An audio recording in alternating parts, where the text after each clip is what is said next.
తూర్పు గోదావరి జిల్లా గోపాలపురం మండలం సాగిపాడు గ్రామంలో జరిగిన దోపిడీ కేసును గోపాలపురం పోలీసులు ఛేదించారు. గోపాలపురం పోలీస్ స్టేషన్ వద్ద దేవరపల్లి సర్కిల్ ఇన్స్పెక్టర్ నాగేశ్వరరావు నాయక్ తెలియజేసిన వివరాల ప్రకారం ఈ నెల 2వ తేదీన గోపాలపురం మండలం సాగిపాడు గ్రామంలో ఓ ఇంట్లో ఉన్న ఇద్దరు మహిళలపై దాడి చేసి సుమారు 40 కాసుల బంగారం నగలు, 4.5 కేజీల వెండి వస్తువులు, 3 లక్షల రూపాయల నగదును దోచుకొని వెళ్లారు. సిఐ నాయక్ ఆధ్వర్యంలో గోపాలపురం సబ్ ఇన్స్పెక్టర్ సతీష్ సిబ్బంది ఈ కేసు విషయంలో చాకచక్యంగా వ్యవహరించి దోపిడీ కేసులో నిందితులను అదుపులోకి తీసుకున్నారు. కేసులో ప్రధాన ముద్దాయిగా ఉన్న చీకట్ల సతీష్ అనే వ్యక్తి జంగారెడ్డిగూడెం సర్కిల్ పరిధిలో దోపిడీ కేసులో అరెస్ట్ అయి జైల్లో ఉన్నాడని సర్కిల్ ఇన్స్పెక్టర్ తెలియజేశారు. చీకట్ల సతీష్తో పాటు దోపిడీలో పాల్గొన్న షేక్ అబ్దుల్లా షరీఫ్, వారికి సహకరించిన నక్కా కిషోర్ బాబులను అదుపులోకి తీసుకుని వారి వద్ద నుంచి దోపిడీకి గురైన సొత్తును పూర్తి స్థాయిలో రికవరీ చేయడం జరిగిందని తెలియజేశారు. నిందితులను రిమాండ్ నిమిత్తం కొవ్వూరు కోర్టులో హాజరుపరచడం జరుగుతుందని తెలియజేశారు. ఈ కేసు విషయంలో దోపిడీ జరిగిన 24 గంటల్లోనే నిందితులను గుర్తించడం జరిగిందన్నారు. కేసు విషయంలో చాకచక్యంగా వ్యవహరించిన సబ్ ఇన్స్పెక్టర్ సతీష్ కుమార్ సిబ్బందులను ఆయన అభినందించారు.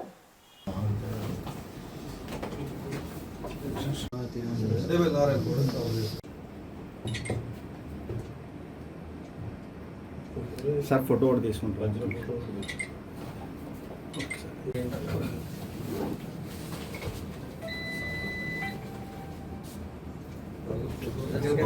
ఓకే ఓకే మళ్ళీ మేము దాని రిమైండ్ టైం అయిపోతుంది. ఒకసారి లోగో ఒకసారి పట్టుకో క్లాస్ టీచర్.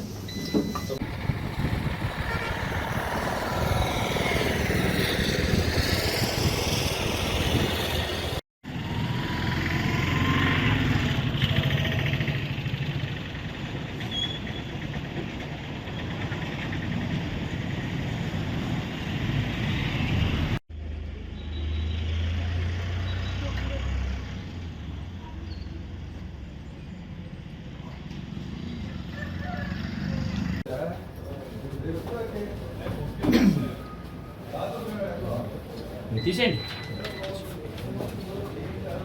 నా పేరు వి నాగేశ్వర నాయక్. నేను తూర్పుగోదావరి జిల్లా దేవరపల్లి ఇన్స్పెక్టర్ని.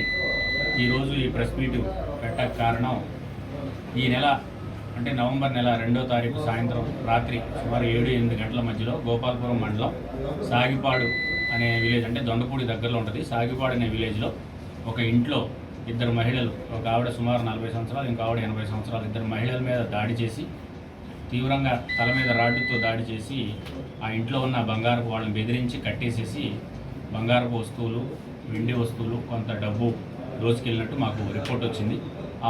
వెంటనే మాకు ఇన్ఫర్మేషన్ వచ్చిన వెంటనే గోపాలపురం ఎస్ఐ గారు ముందుగా సీన్కి వెళ్ళారు. తర్వాత మా ఆఫీసర్లు, సీనియర్ ఆఫీసర్లు అందరూ ఆ సాగిపాడు సీన్ విజిట్ చేయడం, మేము అన్ని కోణాల్లో ఈ దర్యాప్తు స్టార్ట్ చేయడం జరిగింది. 24 అవర్స్లో మాకు నేరం ఎవరు చేశారు అనే క్లూ అయితే వచ్చింది. ఎవరు చేసి ఉండొచ్చు అనే పాత నేరస్తులందరినీ, మాకున్న ఇన్వెస్టిగేషన్ టీమ్స్, మాకున్న ఎక్స్పీరియన్స్, పాత నేరస్తులందరినీ ఎంక్వైరీ చేసుకుంటూ వెళ్తే ఎవరెవరు చేశారనే ఒక క్లూ రావడం జరిగింది. ఆ క్లూలో భాగంగా నిన్న 14వ తారీఖు జంగారెడ్డిగూడెం పోలీసులు చీకట్ల సతీష్ అనే ఒక అంతర్రాష్ట్ర నేరస్తుడిని అరెస్ట్ చేయడం జరిగింది. చీకట్ల సతీష్ దీంట్లో ఈ కేసులో అతను ప్రధాన నిందితుడు.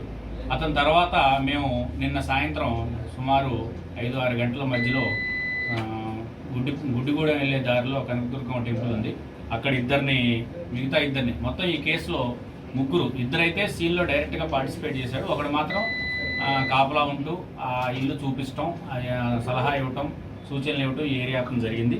దాంట్లో ఈ కేసులో మొత్తం పాత్రదారులు 3. ఒకడు A1 చీకట్ల సతీష్, రెండో A2 షేక్ అబ్దుల్లా బాదుల్లా షరీఫ్ అని, A3 నక్కా కిషోర్ బాబు. దీంట్లో A1, A2 చీకట్ల సతీష్ను షేక్ అబ్దుల్ అనే వీళ్ళిద్దరూ సీన్లో పాల్గొనడం జరిగింది. A1ని చీకట్ల సతీష్ని జంగావాడ పోలీసులు అరెస్ట్ చేయగా, A2, A3ని నిన్న సాయంత్రం మేము గోపాలపురం అవుట్స్కట్స్ గుడిగూడెం రోడ్లో అరెస్ట్ చేయడం జరిగింది. ఈ కేసులో దాదాపుగా సుమారు 40 కాసుల పైన బంగారపు వస్తువులు, దాదాపు 4.5 కేజీల వెండి వస్తువులు, 3 లక్షల రూపాయల వరకు డబ్బు ఈ దొంగలు దోచుకెళ్ళటం జరిగింది. దాదాపుగా 40 కాసులు బంగారపు వస్తువులు, వెండి, డబ్బు మొత్తం రికవరీ చేయడం జరిగింది. జంగారెడ్డిగూడెం పోలీసులు, మేము అందరం కలిపి దాదాపు ఈ కేసులో పూర్తి స్థాయిలో రికవరీ చేయడం కూడా జరిగింది. ఈ కేసులో ఒక A1 ముద్దాయి ఆల్రెడీ జైల్లో ఉన్నాడు, చీకట్ల సతీష్.